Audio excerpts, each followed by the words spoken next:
Hi friends, നമുക്ക് വളരെ എളുപ്പത്തിലൊരു വെണ്ടയ്ക്കപ്പുളി ഉണ്ടാക്കിയെടുത്താലോ? അപ്പോൾ അതിനായിട്ട് ഇതാ നല്ലൊരു മൺചട്ടി തന്നെ ഞാൻ ഗ്യാസിൽ വെച്ചിട്ടുണ്ട് കേട്ടോ. വളരെ പഴക്കമുള്ളൊരു മൺചട്ടിയാണ്. പക്ഷെ മൺചട്ടിയിൽ എന്ത് വെച്ചാലും നല്ല ടേസ്റ്റ് അല്ലേ. അപ്പോൾ അതാ മൺചട്ടി അടുപ്പത്ത് വെച്ചിട്ടുണ്ട്. അതിലേക്ക് വെളിച്ചെണ്ണ ഒഴിച്ച് കൊടുത്തിട്ടുണ്ട് കേട്ടോ. എന്നിട്ട് ഇതാ ചെറുതായി അരിഞ്ഞ് വെച്ച വെണ്ടയ്ക്ക ഞാനിതാ ഇവിടെ ഇട്ട് കൊടുത്തിട്ടൊന്ന് വഴറ്റിയെടുക്കുന്നുണ്ട്. ഒരു 2 മിനിറ്റ് വഴറ്റിയെടുത്താൽ മതി കേട്ടോ. അപ്പോൾ അതാ വെളിച്ചെണ്ണയിൽ ഒന്ന് വഴണ്ട് വരട്ടെ. അപ്പോൾ നല്ല രീതിയിൽ ഒന്ന് ഇളക്കി കൊടുത്തോളൂ. അപ്പോൾ അത് 2 മിനിറ്റൊക്കെ ആകുമ്പോൾ ഇതുപോലെ വഴണ്ട് കിട്ടും കേട്ടോ. അപ്പോൾ അത് നമുക്കൊരു പാത്രത്തിൽ മാറ്റി വയ്ക്കാം. ഇങ്ങനെ വഴറ്റി വെച്ച് കഴിഞ്ഞാൽ നമ്മൾ പിന്നെ കറി തിളയ്ക്കുമ്പോൾ അതിൽ വെണ്ടയ്ക്ക ഇട്ട് കഴിഞ്ഞാൽ പെട്ടെന്ന് വെന്ത് കിട്ടോളും. അതല്ലാതെ ഇട്ട് കഴിഞ്ഞാൽ വേവാൻ നമുക്ക് കുറച്ച് ടൈം എടുക്കും. അതുകൊണ്ടാണ് കേട്ടോ ഇങ്ങനെ വഴറ്റിയിട്ടിടുന്നത്. പല സ്ഥലത്തും പല രീതിയിലായിരിക്കും ഉണ്ടാക്കുന്നത്. ഇവിടെ ഞാൻ ഇങ്ങനെയാണ് കേട്ടോ വയ്ക്കാറ്. അപ്പോൾ ഇനി ആ ചട്ടിയിലേക്ക് തന്നെ കുറച്ച് വെളിച്ചെണ്ണ കൂടി ഒഴിച്ച് കൊടുത്തിട്ട് നമുക്കിനി കടുക് പൊട്ടിച്ചെടുക്കാം. അപ്പോൾ അതാ കുറച്ച് കടുക് ഇട്ട് കൊടുത്തിട്ടുണ്ട് കേട്ടോ. അപ്പോൾ കടുകൊക്കെ ഒന്ന് പൊട്ടി വരട്ടെ. കടുക് മുഴുവനായിട്ടും പൊട്ടണം കേട്ടോ, ഇല്ലെങ്കിൽ ഒരു രസം ഉണ്ടാവില്ല. അപ്പോൾ കടുക് മുഴുവനായിട്ടും ഇവിടെ പൊട്ടിയിട്ടുണ്ട്. ഇനി കുറച്ച് ഉലുവയും കൂടി ഇട്ട് കൊടുക്കാം കേട്ടോ. ഉലുവയും കൂടി ഇട്ട് കൊടുത്ത് കഴിഞ്ഞിട്ട് അതും കൂടി ഒന്ന് പൊട്ടട്ടെ. അപ്പോൾ അതിങ്ങനെ പൊട്ടി വരുന്നുണ്ട് കേട്ടോ. ഇനി നമുക്ക് അരിഞ്ഞ് വെച്ച ഉള്ളി ഇട്ട് കൊടുക്കാം. ഞാനിവിടെ ഒരു സവാളയാണ് കേട്ടോ അരിഞ്ഞിട്ടുള്ളത്. അപ്പോൾ അതും കൂടി ഇട്ടിട്ട് നന്നായിട്ടൊന്ന് വഴറ്റി കൊടുക്കാം. നന്നായി വഴണ്ട് കിട്ടണം കേട്ടോ. അപ്പോൾ അത് നന്നായിട്ട് ഇളക്കി കൊടുക്കണം കേട്ടോ. ഇനി നമുക്കിതിലേക്ക് ആവശ്യമായ ഇഞ്ചി വെളുത്തുള്ളി ഞാനിവിടെ കല്ലിൽ അരച്ച് വെച്ചിട്ടുണ്ട് കേട്ടോ. അപ്പോൾ അതും കൂടി ഇട്ട് കൊടുക്കുകയാണ്.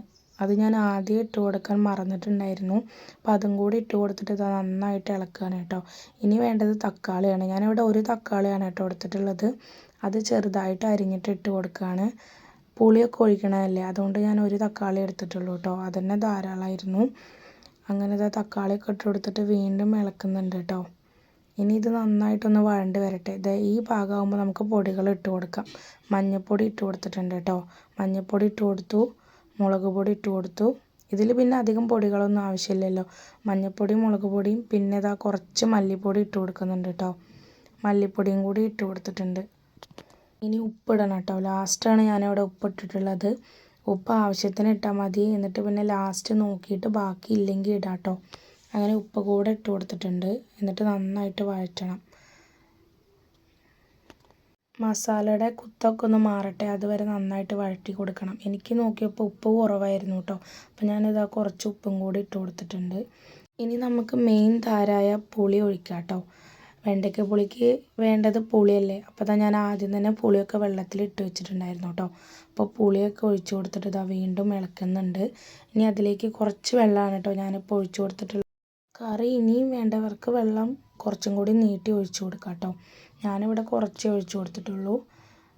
അങ്ങനെ ഞാൻ കറി ഇതാ തിളച്ച് വരുന്നുണ്ട് കേട്ടോ. അങ്ങനെ തിളച്ച് വരുമ്പോൾ ഇതാ നമ്മൾ നേരത്തെ വഴറ്റി വെച്ച വെണ്ടയ്ക്ക അതിലേക്ക് ഇട്ട് കൊടുക്കുക. വെണ്ടയ്ക്ക ഇട്ട് കൊടുത്തിട്ട് നന്നായിട്ടൊന്ന് ഇളക്കി കൊടുക്കുക. എല്ലാം കൂടെ ഒന്ന് മിക്സ് ആവട്ടെ. അങ്ങനെ ഇതാ വെണ്ടയ്ക്കൊക്കെ ഇളക്കി കൊടുത്തിട്ട് ഇതാ തിളച്ച് വരുന്നുണ്ട് കേട്ടോ. വളരെ പെട്ടെന്ന് ഉണ്ടാക്കാൻ പറ്റിയൊരു കറിയാണ്, നല്ല ടേസ്റ്റുമാണ്. അപ്പോൾ കറി ഇതവിടെ നന്നായി തിളച്ചിട്ടുണ്ട്. അപ്പോൾ നമ്മുടെ ടേസ്റ്റിയായ കറി ഇവിടെ റെഡി ആയിട്ടുണ്ട്. അപ്പോൾ എല്ലാവരും ഒന്ന് ഉണ്ടാക്കി നോക്കണേ. ബായ്.